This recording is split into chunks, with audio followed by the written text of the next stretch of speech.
language that's carried over from last year's agenda. Restore NVTA funding. It's a noble thing to ask for, but I don't think it's going to happen. And there doesn't seem to be any real big giant appetite from the administration or the Assembly for any major transportation package at this juncture. The next two items are technical requests from transportation. The first regarding abandoned property, allowing a landowner that's been subject to a takings the first right of refusal, the opportunity to waive that first right of refusal to buy their property back.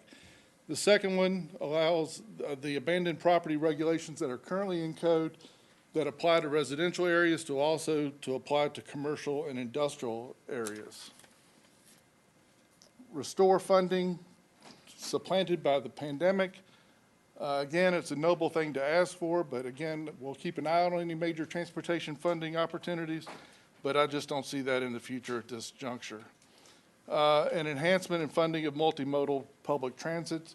I think we'll have a better idea on the transportation packages after Friday, when all of the major regional transportation groups, the Northern Virginia Transportation Commission, the Transportation Authority, VRE are all having a joint legislative agenda presentation on Friday morning. I've reviewed each of their agendas and it's pretty much status quo and really protect what they've got. The major transportation issue, I think, for Northern Virginia in this session is going to be how does Metro close a $750 million budget gap? And that's become a major, major source of debate and discussion, and we will keep you apprised because I'm not going to be surprised if we're not asked to endorse some type of piece of legislation to help with that funding dilemma that they've got. Under health and well-being, the number one issue for the Crisis Receiving Center is ongoing operating funds. We've laid some groundwork with a request on this because of the anticipation of the need. It's been on your docket for quite some time, but there will be an amendment request for $2.4 million in operating funds for the Prince William Crisis Receiving Center. Likewise, we have also kept the Juvenile Justice Services Facility on the agenda because of how close that project is to design services and the opportunity to solicit state matching fund support for that. There's a lot of moving parts, including a joint study committee by the administration and the Virginia Commission on Youth on proposed consolidation of juvenile justice facilities statewide. And we don't know how that could impact this center, but because this code allows for matching funds for those types of facilities, it's time to have that discussion. The remaining items in this area on behavioral health, the workforce crisis, which is still a crisis for community and social services, all of those items are reflective of regional priorities for community and social services, and language is the same as last year. A new bill that's being introduced, to our knowledge, would allow for an on-site pharmacy service to be allowed at the Crisis Receiving Center in Prince William County. That would require a statutory change. The contractor that's working with the county on the Crisis Receiving Centers requesting this legislation. It's our understanding that Delegate Sickles is going to introduce it and introduce it with an emergency clause so that it would take effect as soon as the governor signs it. And we're asking for your support of that legislation.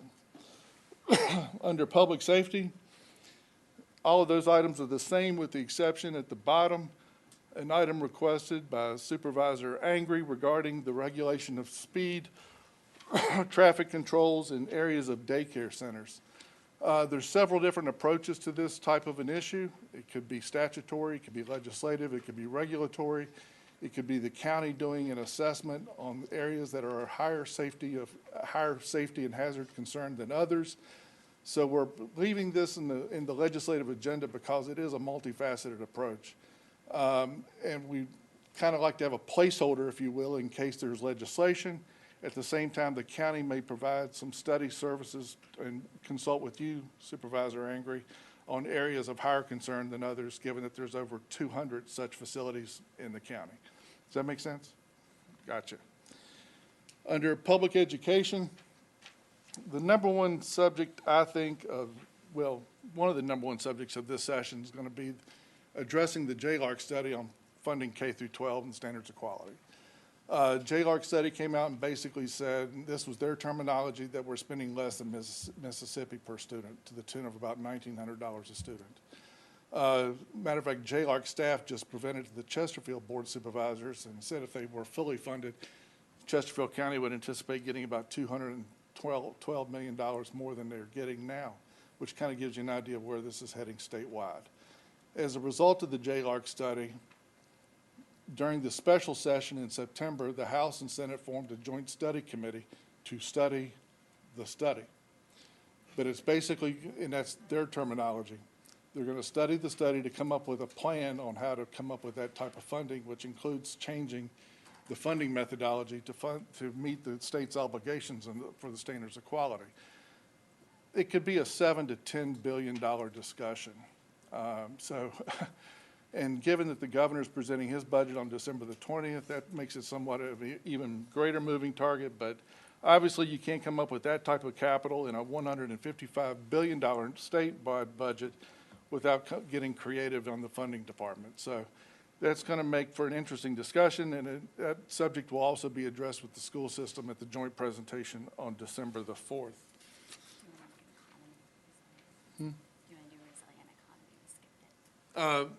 Really, nothing's changed in the economy section. We want to bring up, really, as a result of the changing of the guard in the General Assembly, I think cannabis legislation is back on the table in terms of legalization. There's a huge fiscal impact. There's a public health question. There's a public safety question. There's a lot of issues revolving around cannabis legalization, especially for recreational. And I would think that's back on the table with the 469-page bill that was introduced 2 years ago. But given the local impact of that issue, it's in the agenda. Likewise, with gaming legislation, that's a moving target. There's about to become a new Department of Gaming Services introduced. Given the Rosie's facility in Prince William County, that needs to stay on the table because of the debate about skills, games of skill. And lastly, housing and land use, probably the next dominant issue of this session. Probably anticipate about 33 pieces of legislation on the housing front from the Virginia Housing Commission, which is the legislature's side of that equation. And they're pretty much all over the board, but we have to keep an eye out on encroachment on local land use decision-making authority when it comes to that type of legislation. So we will keep you diligently apprised of any and all bills introduced in that arena. And in the administration of government section, all those previous sessions parts there in blue are all the same from last year. And lastly, in that area, a bill requested by our procurement staff to increase the contracting limits from $500,000 to $1.5 million. These rates have not changed since 2016. Our brethren over in Loudoun County are requesting the same legislation. It allows for a greater level of leniency, efficiency in contracting, more reflective of what today's prices are for general types of maintenance and other types of operational services. So this would give the county a greater latitude to address that type of contracting authority statutorily. So with that, that's the nuts and bolts of it. As always with the General Assembly, it's all about what you don't know that you have to fear. And with 3,000 to 4,000 pieces of legislation being introduced and not knowing where it's all going to be coming down, we do have the tools to keep you individually and collectively as a board apprised. Our policy engage system allows you to track any and all bills yourself on anything of interest to you personally. Also, to keep track of all those, we keep track of a bundle of bills that you'll see, averaging 275 bills a session that are important to this agenda and the county as a whole. So on a daily, weekly, real-time basis, we will keep you apprised of what happens between January the 10th and March the 10th. So with that, I'd be glad to take any questions.